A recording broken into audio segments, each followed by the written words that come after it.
अस्सलाम वालेकुम। पिछले वीडियो में मैंने आपको तफसीलन बताया था कि सियासी कैदी मार्शल लॉ के जो थे उनकी बहाली के लिए मैंने क्या किया।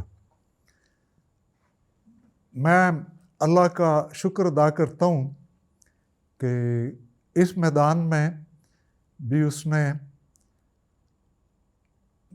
मेरी मदद की और कामयाबी से हमकिनार हुए हम लोग। अगरचे अपनी ज़ात की हद तक मैं कहूँ तो अपनी ज़ात की हद तक तो एक किस्म की हार ही थी। वो जो मैंने अपने फाइनल ऑटोबायोग्राफी का उन्वान रखा है हारन खेड़ फ़कीरा, तो मेरी तो हार ही थी, क्योंकि मोहतरमा बेनज़ीर भुट्टो जो मुझे भाइयों वाली जगह देना चाहती थी और बहुत एक्सेप्ट जिन्होंने किया था, मेरी वालदा से मिली, बहन से मिली, वाइफ से मिली और बहुत कुछ करना चाहती थी, तो वो तो यकीनी बात है नाराज़ होगी उस चीज़ से। और अपनी तरफ से अगर दुनियावी वालों से देखें तो ये एक हार ही थी, लेकिन असल में ये जीत ही थी, क्योंकि उन लोगों के लिए जिन लोगों ने बड़ी महरूमियाँ देखी थी, बड़ी मुसाइब देखे थे। अब मैं फिर घर आ गया एक बार तो, लेकिन अब मेरे पाँव जल रहे थे। मैं दुनिया में जो कुछ देख चुका था इससे मैं खुश नहीं था, इतना ही मैं कह सकता हूँ। ज़मीन पे मेरे पाँव जल रहे थे कि मैंने देखा था कि जिन लोगों ने जान माल की कुर्बानियाँ दी थीं, उनके बड़े, उनकी अपनी पार्टियाँ, उनके लीडर जो थे उस जदोजहद में, उन लोगों ने उनके साथ क्या सलूक किया था। अब मैं दुनिया को छोड़ जाना चाहता था। ये नहीं कि मैं मरना चाहता था या खुशी करना चाहता था, कतन नहीं, खुदा ना करे, लेकिन मैंने सोचा कि मुझे समुंदर में चला जाना चाहिए। अगर ज़मीन पे पाँव जल रहे हैं तो चलो समुंदर में चलते हैं। तो मैंने किराया इकट्ठा किया खारियाँ से और मैं कराची चला गया। कराची मैं उसको मिला, क्या नाम था, उस्ताद अब्दुल अजीज़ मेमन को। ये कराची का सबसे बड़ा मजदूर लीडर था और ये आई थिंक 2 दफ़ा MNA भी रहा और मोहतरमा के भी बहुत करीब था।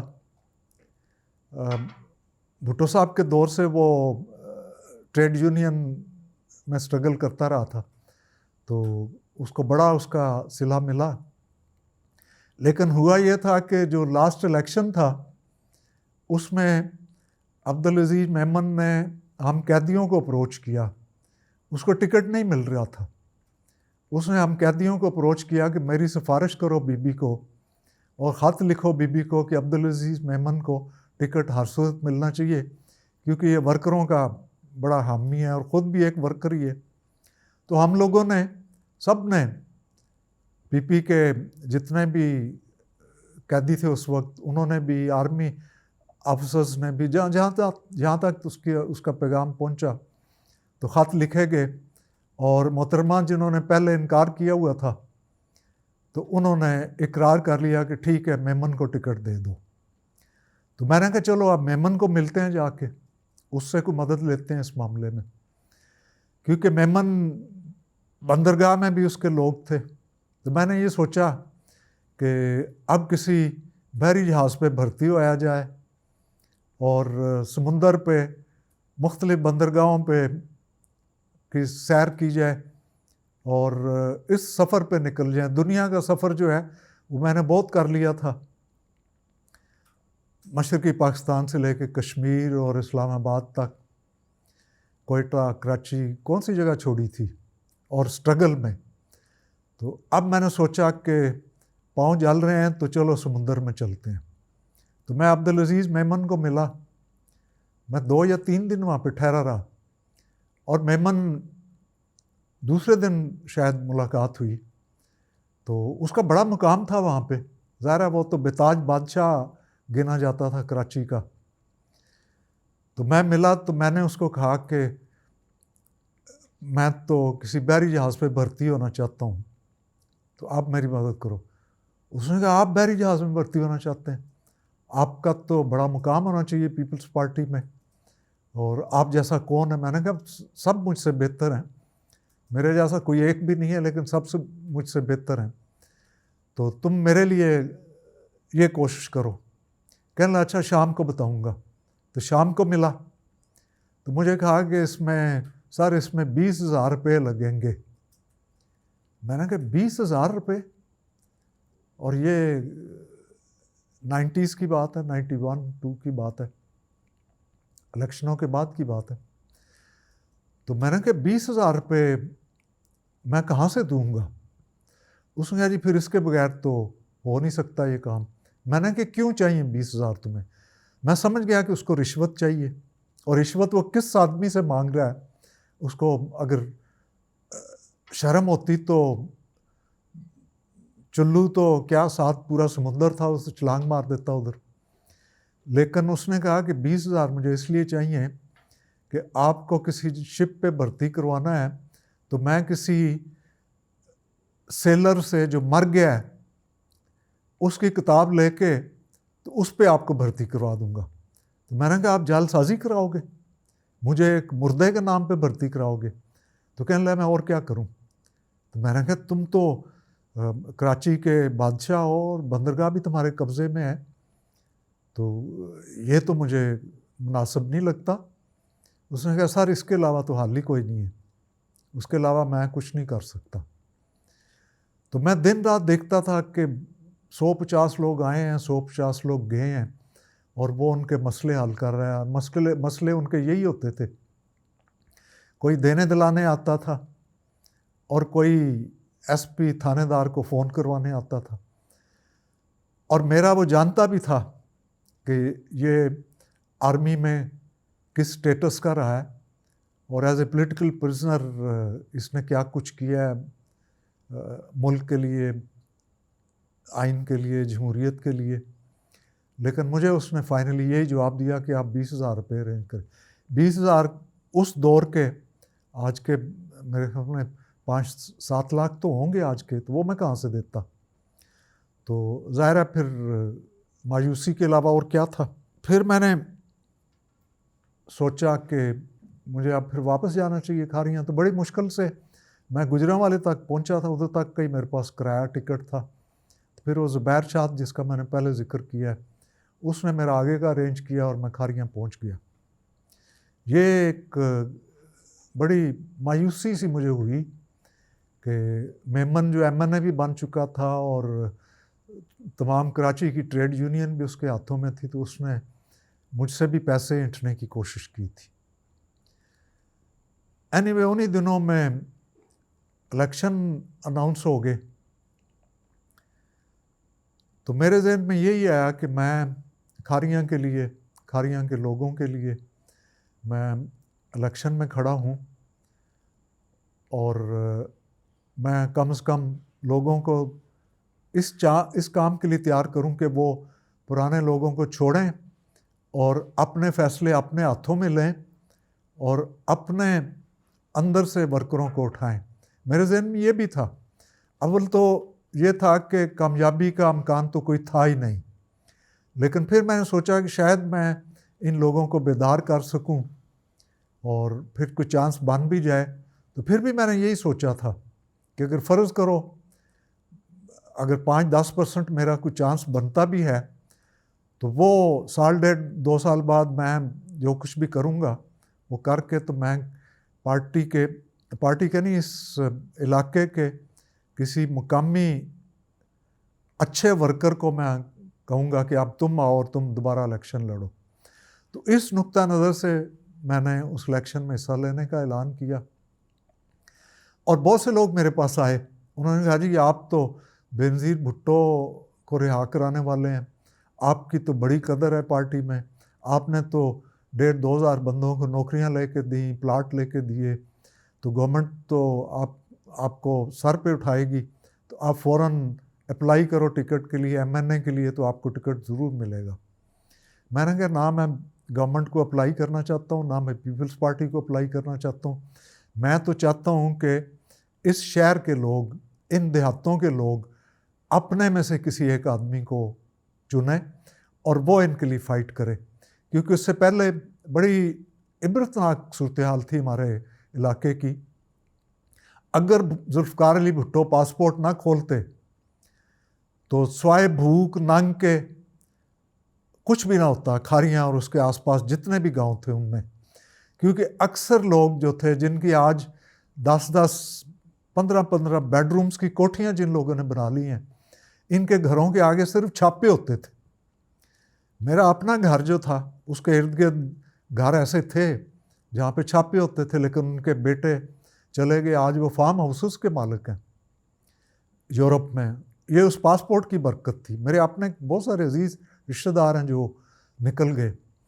तो मैं चाहता था कि ये लोग, चूँकि उससे पहले जितने भी MNAs MPAs मिनिस्टर्स तक सदर ममलकत तक बने, तो खारियाँ में तो कोई इंडस्ट्री ना लगी, खारियाँ में कोई कारखाना ना लगा, खारियाँ में कोई सड़क ना बनी, खारियाँ में कोई कॉलेज ना बना, खारियाँ में लड़कियों के लिए कोई कॉलेज ना बना। तो मैं चाहता था कि ये लोग खुद अपने पाँव पे खड़े हों और फिर खड़े होकर ये गवर्नमेंट से मुतालबा करें ताकत के साथ कि हमें ये हमारी बेसिक रिक्वायरमेंट्स पूरी करो। तो इसलिए मैंने इलेक्शन में हिस्सा लेने का फ़ैसला किया और मैंने सोचा कि पंजाब असम्बली के लिए मैं इलेक्शन लड़ता हूँ। जीतने के इम्कानात तो सिफर ही थे, लेकिन मैंने कहा अगर लोग उठ गए तो ये भी मेरे लिए एक बड़ी अचीवमेंट होगी। मज़े की बात एक बताऊँ आपको कि जब मैं जेल से वापस आया तो बहुत सारे लोग मिले थे, बहुत सारे लोगों ने दावतें भी की, बड़े खुश भी थे, और बहुत सारे लोग ये भी कहते थे कि अब तो तुम बेनज़ीर भुट्टो के साथी होगे और उस मुकाम पे पहुंचोगे। लेकिन जब आहिस्ता आहिस्ता देखा कि ये तो सिर्फ जद्दोजहद का कायल है, फिर बहुत सारे लोग जो उम्मीदें लगाए बैठे कि थे उनकी उम्मीदें तो ख़त्म हो गई। और फिर एक मज़े की बात ये हुई कि एक आंटी जो 71 में ईस्ट पाकिस्तान में जो लूट मार हुई, उसकी बदौलत इंतहाई दौलतमंद लोगों में शामिल हो गई थी। तो मेरी शादी जब हुई 1978 में, तो उन्होंने ढोलक बजाई थी और मेरी वो बलाएँ लेती थी। तो जब उन्होंने सुना कि आफ्ताब इलेक्शन में खड़ा हो गया, तो उन्होंने, मेरी एक अजीज़ा भी वहीं बैठी हुई थी, तो उनके सामने कहा कि देखो ना, देख भैन देख, हुण कुत्ते बिल्ले जड़े ने वो भी इलेक्शन में खड़े हो गए। यानी उनकी फैमिली में से लोग इलेक्शन में हिस्सा लेते थे हमेशा और कामयाब भी हुआ करते थे। तो उन्होंने कहा कि देखो हुण कुत्ते बिल्ले भी इलेक्शन ही खड़े हो गए। यानी अब मैं कुत्ता बिल्ला हो गया था। तो ये नाम मुझे बड़ा पसंद आया। मैंने उनसे कोई कभी गिला शिकवा नहीं किया, क्योंकि जब भी वो मिलती थी तो वो माथे पे प्यार करती थी और थपकियाँ देनी और वगैरह वगैरह। तो मुझे जब पता लगा, और फिर मैंने जब अपनी ऑटोबायोग्राफी लिखनी शुरू की, कुछ थोड़ा सा इसका हिस्सा मैंने जेल में भी लिखा था, तो मैंने वो लिखनी शुरू की, तो मैंने इसके लिए नाम पसंद किया कुत्ता बिल्ला, खारियाँ का कुत्ता बिल्ला या कुत्ता बिल्ला, क्योंकि ये नाम मुझे इतना अच्छा लगा कि देखो इंसान को ये अवार्ड भी दिया जा सकता है। तो लेकिन बाद में बहरहाल जब ऑटोबायोग्राफी मुकम्मल हो गई, तो मियाँ साहब का ये शेर मेरे सामने आ गया कि हारन खेड़ फ़कीरा, तो मैंने फिर उसका वो नाम रख दिया, क्योंकि वो ज़्यादा हस्बे हाल था। तो बहरहाल इलेक्शन में कुछ लोगों ने साथ भी दिया, और मेरा एक गाड़ी मुझे मिल गई, एक बुज़ुर्ग थे अपनी फैमिली के, उन्होंने मुझे ले दी। एक मेरा कज़न था, मेरा ही हम नाम, उसने अपनी छोटी सी कार थी वो हवाले कर दी। तो मैं मुख्तलिफ देहात में आने जाने के काबिल हो गया, वरना तो पैदल ही आता जाता अगर कहीं जाना आना भी था। तो उसका नतीजा ये निकला कि चूँकि जो पैगाम मेरे पास था, वो पैगाम तो आज तक इन लोगों को, इन देहात में किसी ने दिया ही नहीं था। क्योंकि वहाँ तो ये था, पंजाबी में एक लफ्ज़ होता है लग ला, यानी रिश्ता तलक। तो वहाँ पे तो ये था कि एक तो आपकी बिरादरी है, आपकी बिरादरी के वोट तो आप ही के वोट हैं। आप बेशक बाद में उनको सलाम करें ना करें, उनके मरने जीने पे पहुँचे ना पहुँचे, लेकिन जब आप किसी के घर में पहुँच जाते हैं तो कहते हैं कि ओ जी ये साडा तो लग ला है, मतलब तो इससे वास्ते असीं तुहाडे कोले आ गए हैं, तो लिहाजा वोट दो सानू। एक तो बरादरी की लानत है वहाँ पे, और जिसकी बिना पे गुजरों के इलाके में गुजर बन जाता है, जाटों के इलाके में जाट बन जाता है, और कोई ये नहीं देखता कि इसका पास्ट रिकॉर्ड क्या है, इसने हमें पिछले अदवार में दिया क्या है, और इसने हमसे छीना क्या है, ये कोई नहीं देखता। हाँ, कभी ये है कि इसने 4 खंबे लगवा दिए थे बिजली के, तो लिहाजा हमने इसको वोट देना है।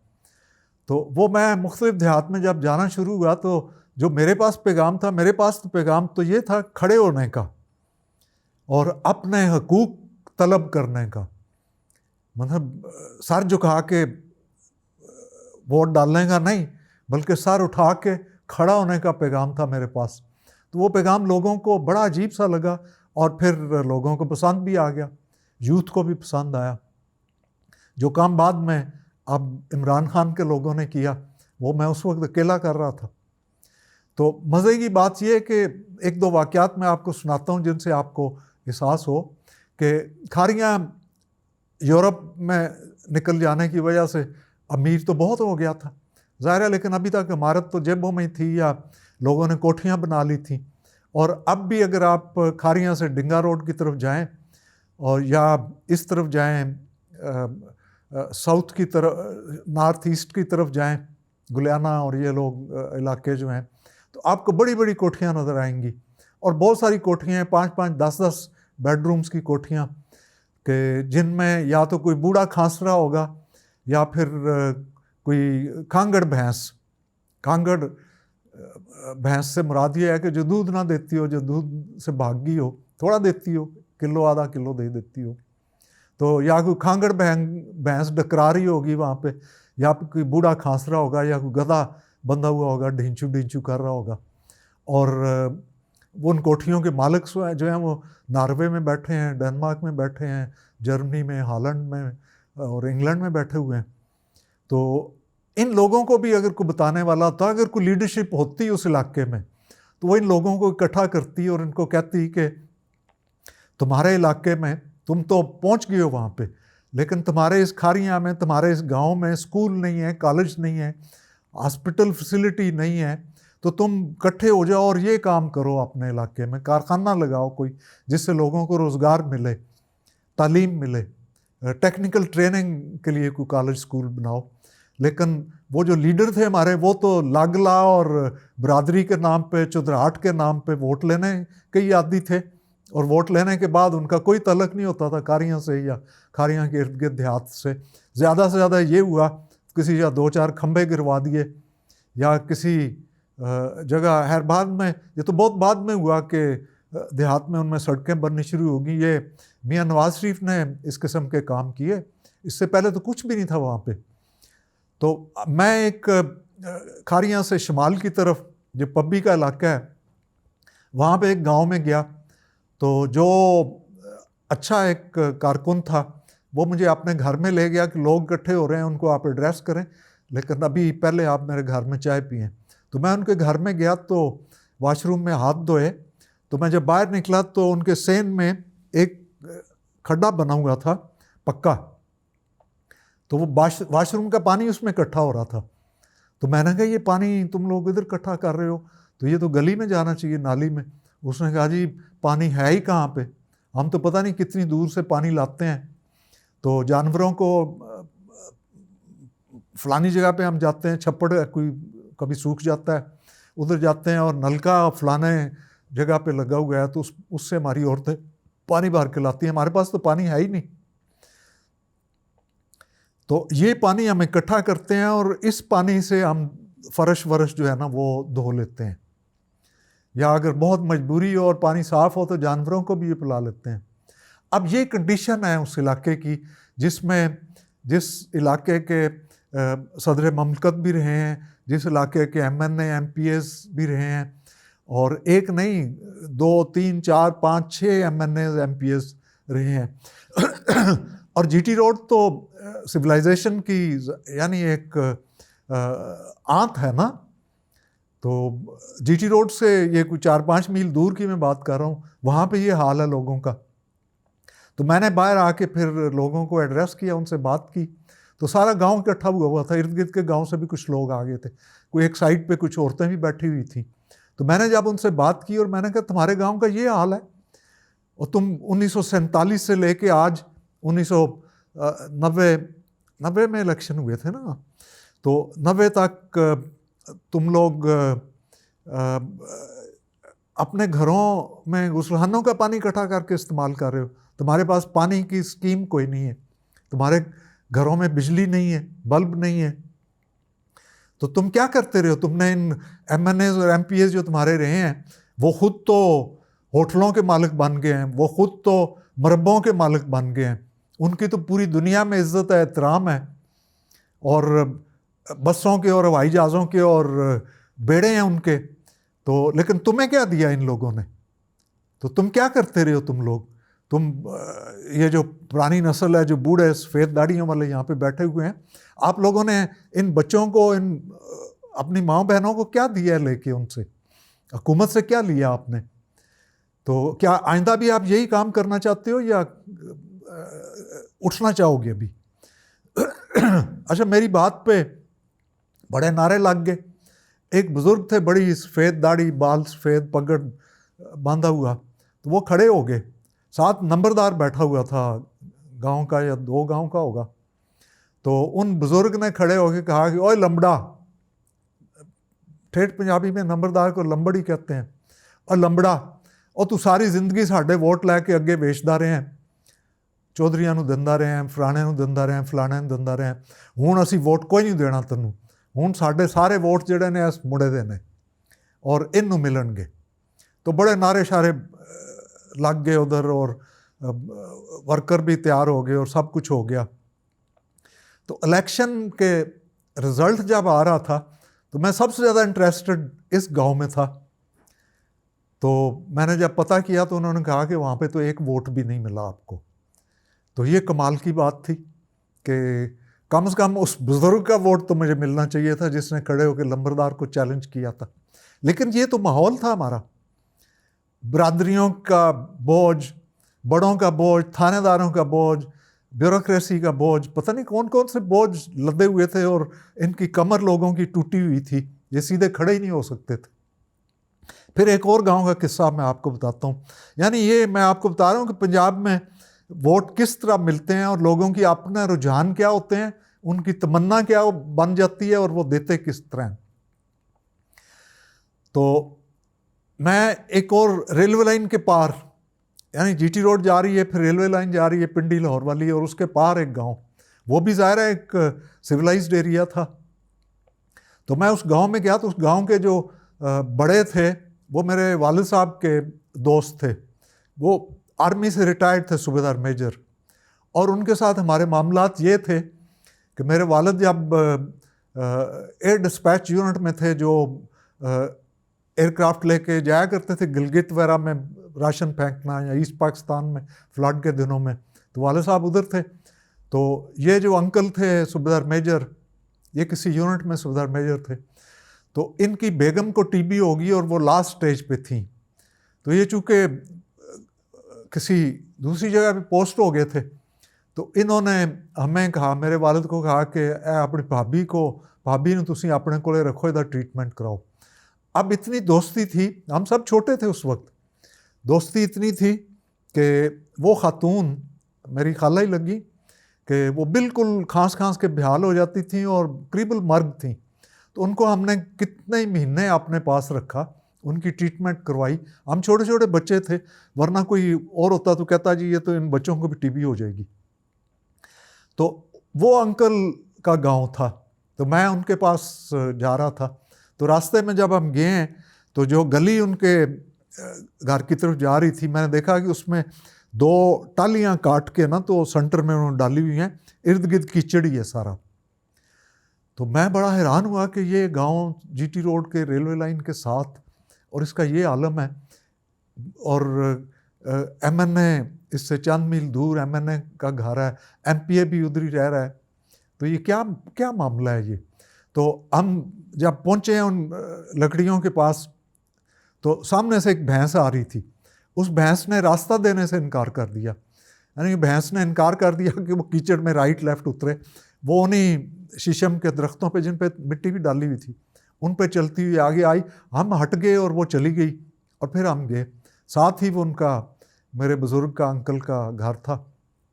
हम उधर पहुँचे तो वो बाहर अपने डेरे में बैठे हुक्का पी रहे थे। तो वो बड़े खुश हुए मुझे मिल के, और बड़े खुश हुए कि मेरा पुत्र मेरे घर आ गया। तो मैंने कहा हाँ अंकल ये तो है, चाय वाय मंगवाई। और फिर मुझे कहने लगे हाँ 10 पुत्र मैं की करा तेरे वास्ते। तो मैं कहा जी आपको पता है कि मैं इलेक्शन में खड़ा हुआ हूँ? कहने लगे हाँ मुझे अभी पता लग गया है, कुछ 2 दिन पहले। तो मैंने कहा फिर आपका क्या इरादा है? तो ऐसे सर पे हाथ रख के बैठ के मुझे कहने लगे अब मैं क्या करूँ, एक तरफ तुम मेरा बेटों से भी मुझे अजीज़ हो, लेकिन दूसरी तरफ असी विक गए हैं, हम बिक गए हैं, we have been sold out. और मैंने कहा जी क्यों, आप क्यों बिक गए हैं? आप तो बड़े इज्जत वाले आदमी हो। 6.25 फुट कद था उनका, और बड़े बावकार इंसान थे। गांव में भी सब इस वक्त प्रधान वही थे। तो मैंने कहा आप क्यों बिक गए हैं? आपको कोई खरीद सकता है? आपकी कीमत ही नहीं है, आपको कौन खरीद सकता है? कहने नहीं पुत्र तू राह देखा वो जिथे वो चिकड़ टालियां पईयां ने? मैंने कहा जी बिल्कुल देखा है। तो कहने लगे कि उसके लिए जो तुम्हारे मुकाबले में एक आदमी है उसने हमें 50,000 रुपये देने की हैं। तो हमने 50,000 रुपये ले लिए हैं, अब हम वो गली पक्की करवा लेंगे तो हमारा वो कीचड़ और मसला हमारा ख़त्म हो जाएगा। तो मैंने कहा अंकल आपको मुबारक हो कि आपने 50,000 रुपये ले लिए हैं।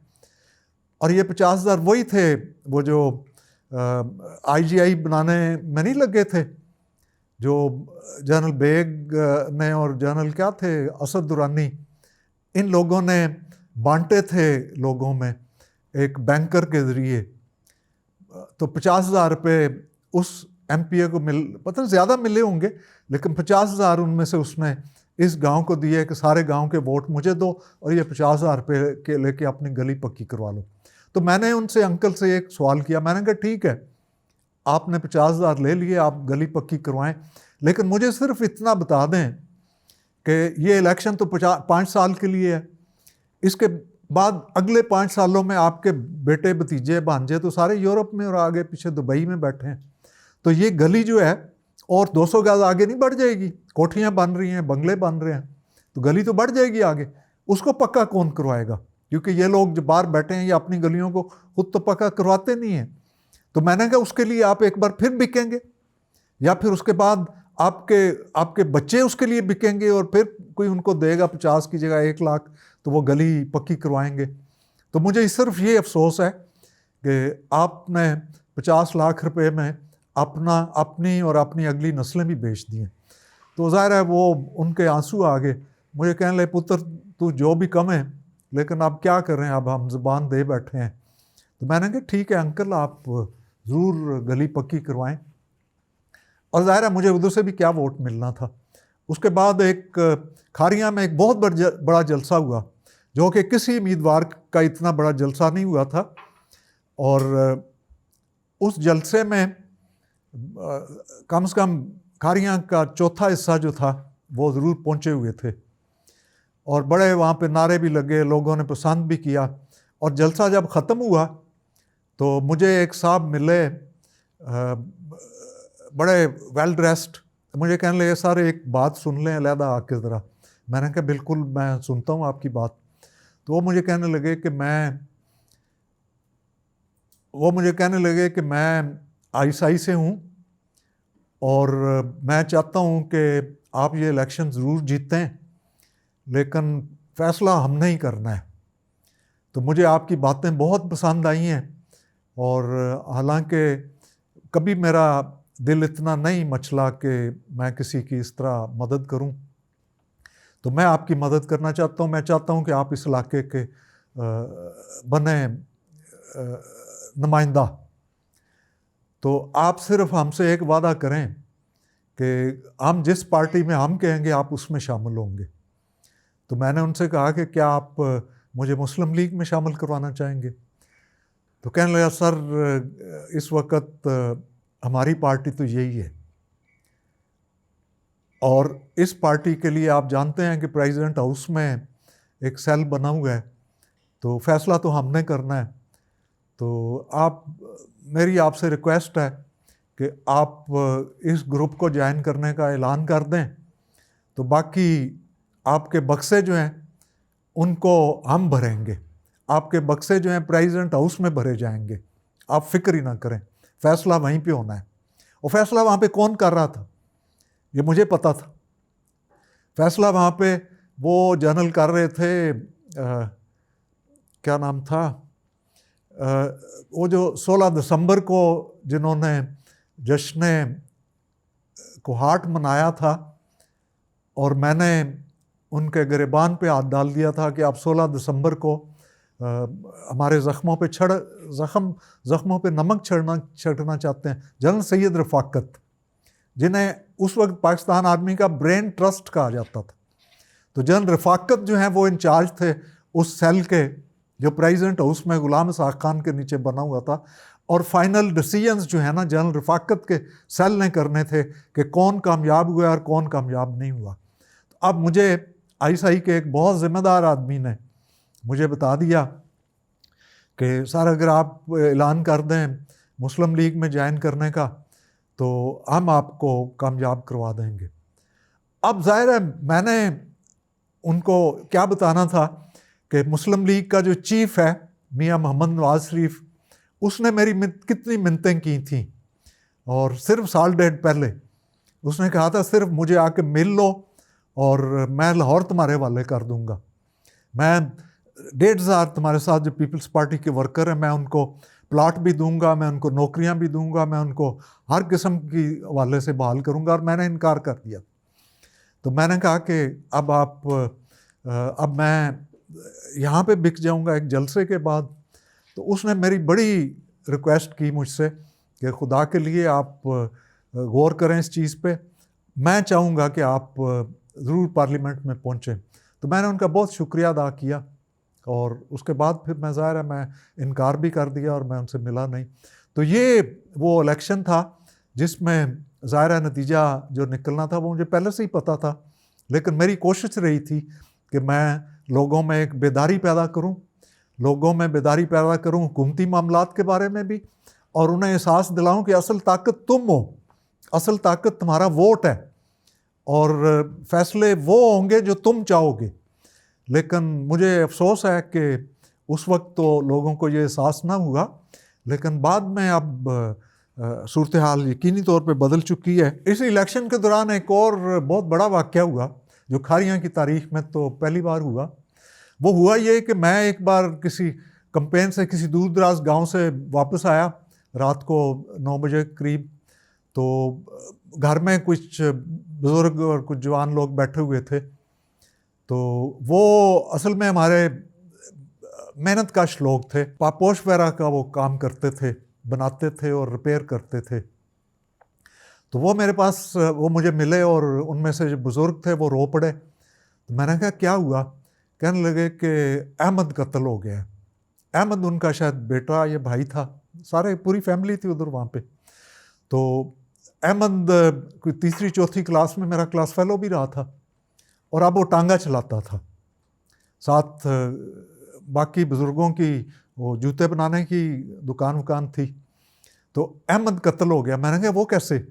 तो कहने लगे इस तरह घर में घुसने की कोशिश की किसी ने, और उसने मज़ामत की तो उन्होंने उसको गोली मार दी, वो शहीद हो गया। तो मैंने कहा ज़ाहिर है मुझे तो बड़ा दुख हुआ। तो मैंने कहा मैं सुबह आपके घर आऊँगा। तो कहने नहीं, हम तुम्हारे पास एक और चीज़ के लिए आए हैं। मैंने कहा बताएं। उनमें जो बुज़ुर्ग थे उन्होंने कहा कि पुत्र असी इस वास्ते आए हैं कि साडा कत्ल हो गया, और पुलिस ने जिस वक्त वो कत्ल करके भागे हैं, कातिल भागा है, तो लोगों ने, और पुलिस आगे से आ रही थी इत्तेफाक से, उन्होंने उसको पकड़ लिया।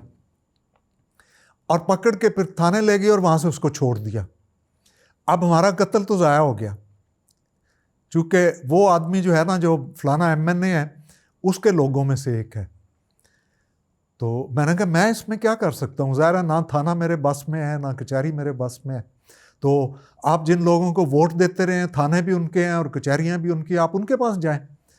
तो उन्होंने मुझे साफ कह दिया कि हाँ असी मुजरम, असी वोट उन्होंने देंदे रहे हैं, लेकिन वो हमारे साथ ना थाने जाएंगे ना कचहरी जाएंगे और उन्होंने कुछ नहीं करना और हमारा कत्ल ज़ाया जाएगा।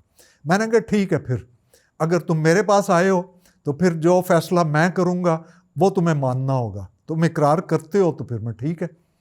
उन्होंने इकरार कर लिया, उन्होंने कहा जो आप कहेंगे हम करेंगे। तो मैंने उसी रात मुख्तलिफ देहात में जो अपना जानने वाला था, जो फ़ोन हो सकता था, जब बंदा जा सकता था, मैंने उनको पैगाम दिया कि कल अहमद का जनाजा निकलेगा खारियाँ ईदगाह में, तो आप सब ने आना है। तो अगले दिन ये हुआ कि खारियाँ की ईदगाह जो है बहुत बड़ी ईदगाह थी और उसमें 5-7 से 10,000 तक लोग इकट्ठे हो गए जनाजे के लिए। ज़ाहिर है जब MNA MPs ने सुना और फिर मतवक्को उम्मीदवारों ने सुना, जो फाते जिन्हें फ़तह मिलनी थी क्योंकि बरादरियों वाले थे, पैसे वाले थे, तो वो सारे भी खुद भी आ गए। अब ज़ाहिर है उस मौके पे तो गैर हाज़िर रहना नहीं मुमकिन था ना, तो वो सारे आ गए। सबका MNA, सबका MPA, सबका एक और MNA MPA, ये सारे भी आ गए, डिंगा से भी और लाला मूसा से भी और खारियाँ से भी कोई जो थे, ये सारे लोग उधर पहुँच गए। अब ये पूरी पब्लिक जितनी थी, हमने इनको लाइन अप कर दिया GT रोड के ऊपर। GT रोड इतनी बड़ी तो नहीं थी उस वक्त, ना ही डबल थी, तो ट्रैफिक दोनों तरफ रुक गई, गुजरात की तरफ भी रुक गई, जेलम की तरफ भी रुक गई और तकरीरें वहाँ पे शुरू हो गई। मैंने बातचीत की लोगों से, फिर एक हमारे इमाम साहब थे, हाफिज़ साहब, मुझे नाम याद नहीं आ रहा, मुझे अफसोस है, हाफिज़ साहब ने बड़ी जज्बाती तकरीर की। उसके बाद एक MNA थे जिनके भाई आप भी शायद MNA बने, उन्होंने तकरीर की और जितने MNA MPA पुराने थे और नए उम्मीदवार थे, सब ने तकरीरें की। कायरा बरादरान जो थे वो भी पहुँचे हुए थे, सब ने बड़ी तकरीरें की कि हम ये कत्ल ज़ाया नहीं होने देंगे। फिर मैंने कहा कि इनके लिए इमदादी अनाउंस करो, इमदाद अनाउंस करो। फिर कुछ लोगों ने इमदाद भी अनाउंस कर दी कि मैं 1 लाख दूंगा, मैं 2 लाख दूंगा, मैं ये दूंगा, मैं वो दूंगा और हम इनको तनहा नहीं छोड़ेंगे। अच्छा, जब ये बातचीत हो रही है तो मैं जानता हूँ कि किस आदमी ने जाके थाने में रिपोर्ट की। वहाँ पे DSP बैठता था, शायद DSP था या SHO जो भी था, असिस्टेंट कमिश्नर भी था उधर। तो उनको जाके ये कहा, ये बाद में मुझे SHO ने खुद बताया, उसको जाके ये कहा कि मेजर पागल आदमी है, आज अगर ये कामयाब हो गया तो ये कल को तुम्हारा थाना भी उखाड़ देगा यहाँ से, तो लिहाजा उठो, पुलिस को निकालो और कोई एक्शन करो। तो पुलिस खारियाँ वाली तो खैर पहले ही थाने की छतों पे और आगे पीछे दाएं बाएं पोजीशनें लिए हुए थी, लेकिन जेलम से भी पुलिस आ गई और इस तरफ से लाला मूसा से भी और गुजरात से भी पुलिस आ गई। इधर ये तकरीरें हो रही थी और डेड बॉडी सड़क के ऊपर पड़ी हुई थी। और उससे पहले ये भी हुआ था कि जब जनाजा हो गया तो बड़े बड़े चौधरी जो थे, उन्होंने इनको, जो पेरेंट्स वगैरह थे उसके, दादा चाचा मामा, उनको कहा कि मेजर साहब लाश ना ले जान दियो थाने, तो तुसी पहला लाश दफन करो तो उसके बाद लोगों को लैके थाने जाओ। तो ज़ाहिर है ये एक बहुत बड़ी चाल थी और इसमें इंतज़ामिया भी शामिल थी और बड़े चौधरी भी सारे शामिल थे, MNA MPAs मुस्तकबिल के उम्मीदवार भी शामिल थे। तो लेकिन मैंने, जब उन्होंने कहा कि पहले हम अहमद को दफन कराते हैं और फिर, तो मैं खड़ा हो गया। मैंने कहा अब रात को तुमने जो मेरे साथ वादा किया था वो वादा कायम है, अब इस लाश पे तुम्हारा कोई हक नहीं है। अहमद मेरा भाई था, वो कत्ल हुआ है और उसकी लाश जो है, उसका जस्द खाकी अब मेरी मलकियत में है, मैं जिधर चाहूँगा उसको लेके जाऊँगा। और पहले अहमद थाने में और उस कचहरी में जाएगा जहाँ वो प्रोटेस्ट करेगा कि वो क्यों बेगुनाह कत्ल किया गया, उसका खून सवाल पूछेगा वहाँ पे जाके। उसके बाद हम इसको लेके जाएंगे और कब्रिस्तान में दफन करेंगे इसकी बॉडी। तो मैं ज़बरदस्ती उसको ले आया था, ज़ाहिर लोगों ने भी फिर मेरे साथ ही आना था। तो जब ये साजिश मुकम्मल होगी, पुलिस को कह दिया गया कि इस मेजर से बचो, तो फिर दोनों साइड पे पुलिस आई हुई थी, इधर उधर भी उन्होंने पोजीशनें ली हुई थी। तो हवाई फायरिंग खुल गई दोनों साइड्स पे, क्योंकि उधर से जेलम ब्रिज तक ट्रैफिक रुक गई थी, इधर से लाला मुसा और उससे पीछे तक ट्रैफिक सारी रुकी हुई थी। जीटी रोड एक ही तो थी, कोई बाईपास तो था नहीं। तो अच्छा, अब हुआ ये कि ये 1 मिनट बहुत ज़्यादा होगा। जिस वक्त फायरिंग खुली है तो मुझे ऐसे लगा कि जैसे मैंने आंखें झपकी हैं और पूरा मजमा जो है ना गायब हो गया। शैतान के सर से जैसे सींग गायब हुए हैं, इस तरह वो 8-10 हज़ार लोग गायब हो गए।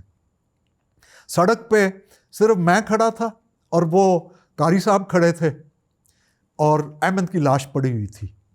बाकी सब लोग भाग निकले और इतनी देर में एक इंस्पेक्टर आया, सब इंस्पेक्टर। उसने मुझे आके तो ऐसे हथकड़ी हाथ में उठाई हुई थी।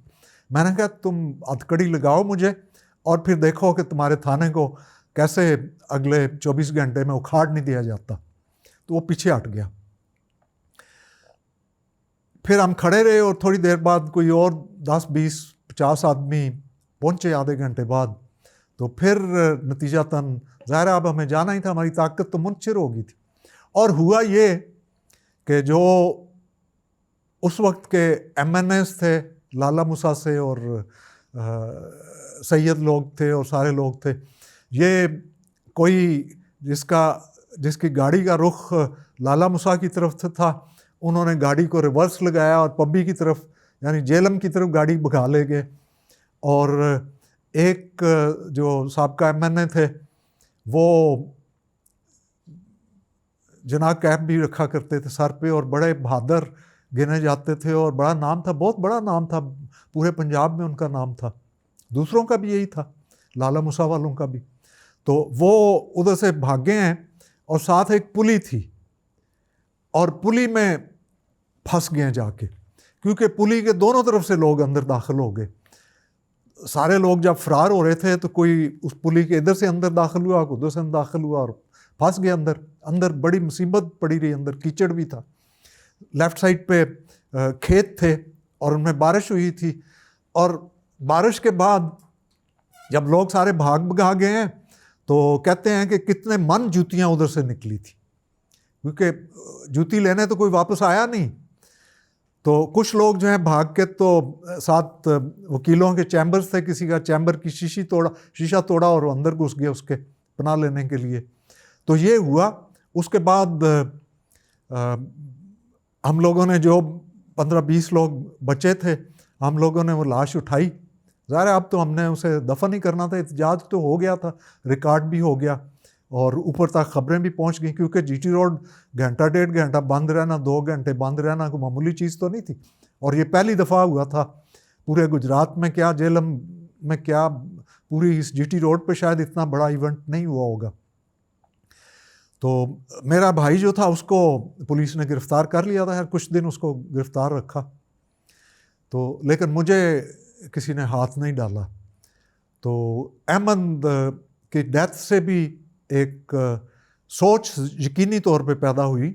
और क्योंकि सोच तो दिए की तरह होती है, एक चिराग से दूसरा चिराग जलता है। तो लेकिन इलेक्शन का नतीजा मैंने पहले ही आपको बता दिया है कि मेरे ख्याल में खारियाँ से या इर्द गिर्द कुछ देहात से, मेरा अपना गांव जो आबाई गांव है बिजरान, वहाँ 300-400 वोट थे, वो सारे के सारे मुझे पड़े। उससे पहले वो मेरे हरीफ को पड़ा करते थे पूरे के पूरे, क्योंकि बरादरी हमारी एक ही थी। तो वो सारे के सारे मुझे पड़े और फिर इसी तरह खारियाँ से भी बहुत सारे वोट मुझे मिले। लेकिन बाकी जहाँ जहाँ मैंने जलसे किए और लोगों ने बड़ी वाह वाह की, तो वो उसी तरह की वाह वाह थी जैसी सैयद अताउल्लाह शाह बुखारी के ख़िलाफ़ के हक़ में लोग किया करते थे कि 2 लाख का मजमा है और आ शाह जी वाह शाह जी कह रहे हैं। लेकिन शाह जी जब निकलते हैं मैदान में तो उनके बक्से भी खाली निकलते हैं और शाह जी की पार्टी भी कहीं पे नहीं होती। तो इसी तरह मेरे साथ भी ये हुआ। तो मुझे इसकी भी बड़ी खुशी है कि मेरे साथ ये हुआ, ये होना चाहिए था, क्योंकि जो मेरा पैगाम था, जो मेरा मैसेज था, वो तो मैंने पहुंचा दिया था। घर घर बातें हुई, घर घर ये सवाल उठा कि कहता तो ठीक है लेकिन हम क्या करें, हमारी लागला है, हमारी बिरादरी है, तो हमने वोट तो उनको ही देना था। तो बहरहाल मेरे ख्याल में जो मेरा मकसद था वो अल्हम्दुलिल्लाह वो इससे पूरा हुआ। और सिर्फ यहाँ तक नहीं बल्कि यूरोप और आगे तक ये सारी बातें फैली। और अब खारियाँ में हालात बिल्कुल मुख्तलिफ हैं, अगरचे अभी भी झुरलू तो फेरा गया है, फार्म 45 और फार्म 47 वाला सारा मामला यहाँ पे भी हुआ है, लेकिन लोगों में बेदारी तो यकीनी तौर पे है। तो अल्लाह का शुक्र है कि उसने मुझे यहाँ पे भी सुरखरू किया। और अल्हम्दुलिल्लाह अब ये जो किस्सा जो है ना ये तो ख़त्म हुआ। तो अगली वीडियो में इंशाल्लाह फिर मिलेंगे और मैं उसमें आपको बताऊंगा कि बेगम जुल्फ़कार अली भुट्टो के साथ मेरा क्या रिश्ता बना और अल-मुर्तज़ा फायरिंग हुई, जब उनके घर पे फायरिंग हुई, और जब उनकी बेटी प्राइम मिनिस्टर थी तो उसने उनके घर पे कैसे फायरिंग की और घर को कैसे घेरा और मुझे वहाँ से गिरफ़्तार कैसे किया और फिर क्या कहानी बनी, वो इंशाल्लाह अगली वीडियो में बताएंगे।